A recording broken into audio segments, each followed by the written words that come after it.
बोलो जयकारा बोल मेरे श्री गुरु महाराज की जय। बोलिए श्री परमहंस दयाल जी महाराज की जय। गुरुर्ब्रह्मा गुरुर्विष्णु गुरुर्देवो महेश्वरः गुरुर्साक्षात् परं ब्रह्म तस्मै श्री गुरुवे नमः। सद्गुरु की महिमा अनंत है, बेअंत है, जिसका पारावार नहीं पाया जा सकता। सद्गुरु को परमात्मा से भी श्रेष्ठ माना गया है। सद्गुरु वे हैं जो केवल शब्द से ही उपदेश नहीं देते, अपितु जिनका प्रत्येक व्यवहार ज्ञान और भक्ति से भरा होता है। परमात्मा ने ऐसी माया रची है कि जीव को संसार सुंदर लगता है। जीव अपना विवेक गंवा बैठता है और परमात्मा को भूलकर इस संसार में फंस जाता है। यदि आप थोड़ा विचार करें कि जो जीव को संसार में फंसाए वह ईश्वर श्रेष्ठ है या जो जीव को संसार से हटाकर प्रभु का मार्ग बतलाए वह सद्गुरु श्रेष्ठ है।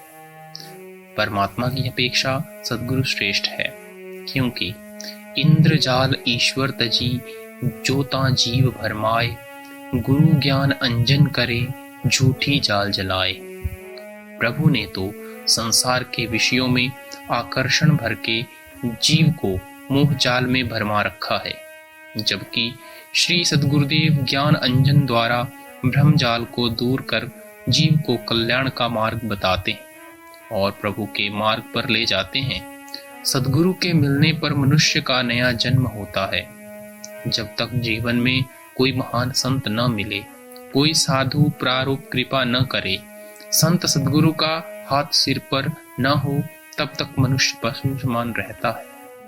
महापुरुष तो ऐसा कहते हैं कि माता पिता जो जन्म देते हैं वह जन्म बहुत पवित्र नहीं। माता पित्रोर मलोद भूतम मल मासमयम वपुः। परंतु सद्गुरु सद शिष्य को पवित्र जन्म देते हैं। गुरु शिष्य का संबंध पिता पुत्र के संबंध की अपेक्षा भी श्रेष्ठ है। जिसको सद्गुरु नहीं मिला उसका जीवन जीवन नहीं।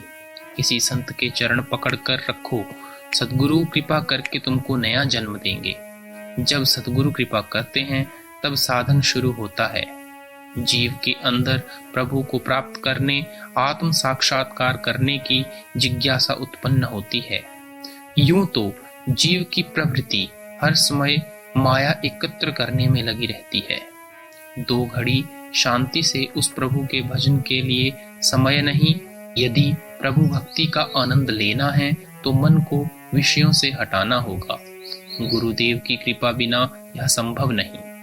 मनुष्य संसार को दिखाने के लिए भक्ति का थोड़ा नाटक करता है, स्वयं को बड़ा भक्त कहलाता है, परंतु प्रभु में उसका सच्चा प्रेम कहाँ है। सेवा करने बैठा की खबर आई, बाहर डाकिया 2-5-100 का मनी ऑर्डर लेकर आया है तो झटपट आरती पूजन सेवा छोड़ पैसा लेने चला जाता है। प्रभु भी जानते हैं कि यह भक्ति का नाटक मात्र करता है, मुझसे प्रेम नहीं। यदि दान पुण्य भी करता है तो केवल दुनिया को दिखाने के लिए। जब जीव इस संसार में आया तो कितनी अनुनय विनय वायदे करके आया कि प्रभु तेरा सिमरन करूंगा, लेकिन माया की चकाचौंध में इन तुच्छ वस्तुओं की प्राप्ति के लिए सदा रोता रहता। कभी धन के लिए, कभी स्त्री के लिए, तो कभी मान प्रतिष्ठा के लिए रोता है, परंतु प्रभु के लिए कभी नहीं रोता। एकांत में कभी 2 घड़ी बैठकर चिंतन नहीं करता कि मेरा समस्त जीवन व्यर्थ गया, मुझे एक बार भी भगवान के प्रत्यक्ष दर्शन नहीं हुए। रोने का दुख तो सभी जानते हैं। अरे जो रोने में सुख है उसे कोई विरला ही अनुभव करता है। पैसे के लिए, पुत्र के लिए, स्त्री के लिए रोना तो अधिक दुखदाई है, लेकिन जो उस परमात्मा की प्राप्ति के लिए रोता है उसे बहुत ही शांति मिलती है। परमात्मा उस पर कृपा करके प्रकट होकर दर्शन भी दे देते हैं। इसलिए मनुष्य को विचार करना चाहिए कि ईश्वर प्राप्ति के लिए आंसू बहाने चाहिए उसके दर्शन के लिए साधन करना चाहिए। मानव को साधना का मार्ग सद्गुरु ही बताते हैं। इसलिए जब जीव परमात्मा को पाने का साधन करता है तो मानो उसका नया जन्म होता है। इसलिए गुरुदेव को ब्रह्मा जी की उपमा दी गई है। गुरुर् ब्रह्मा गुरुर्विष्णु गुरुर्देवो महेश्वरः गुरुर् साक्षात परम ब्रह्म तस्मै श्री गुरुवे नमः। गुरु ब्रह्मा जी का स्वरूप है। ब्रह्मा जी जगत की उत्पत्ति करते हैं। सद्गुरु शिष्य को नया जन्म देते हैं। गुरुदेव विष्णु स्वरूप शिष्य की सर्वकाल रक्षा करते हैं। पिता पुत्र का रक्षण करता है, पुत्र से प्रेम भी करता है, लेकिन पिता पुत्र के प्रेम में स्वार्थ होता है।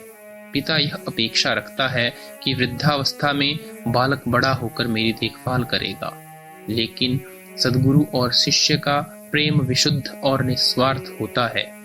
गुरुदेव को शिष्य से कुछ लेने की इच्छा नहीं। जिसको पूर्ण सद्गुरु मिल गए उसके जीवन में संतोष आता है, उसे शांति मिल जाती है। वह तो प्रभु से केवल यही याचना करता है, साईं इतना दीजिए जामे कुटुंब समाए, मैं भी भूखा ना रहूं, साधु भी भूखा ना जाए। जिसे यह जगत का मालिक मिल जाए उसे फिर किसी वस्तु की आवश्यकता नहीं रहती।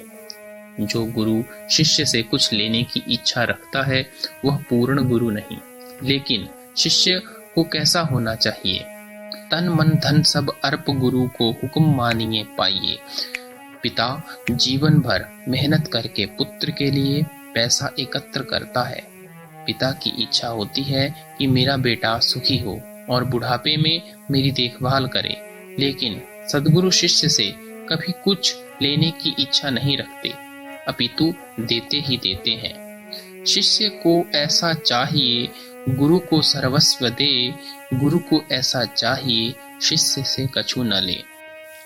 विष्णु स्वरूप गुरुदेव किस प्रकार शिष्य की रक्षा करते हैं? एक बार एक शिष्य सोया हुआ था। गुरुदेव ध्यान में बैठने की तैयारी में थे कि इतने में देखा कि एक सांप दौड़ता हुआ शिष्य की ओर जा रहा है। गुरुदेव ने सांप को रास्ते में ही रोक कर पूछा कि तुम कहाँ जा रहे हो? तो सांप ने कहा कि आपके शिष्य से मेरा पिछले जन्म का बदला है। इसने मेरी सर्पिणी को मारा था, अब मैं इसे मारूंगा।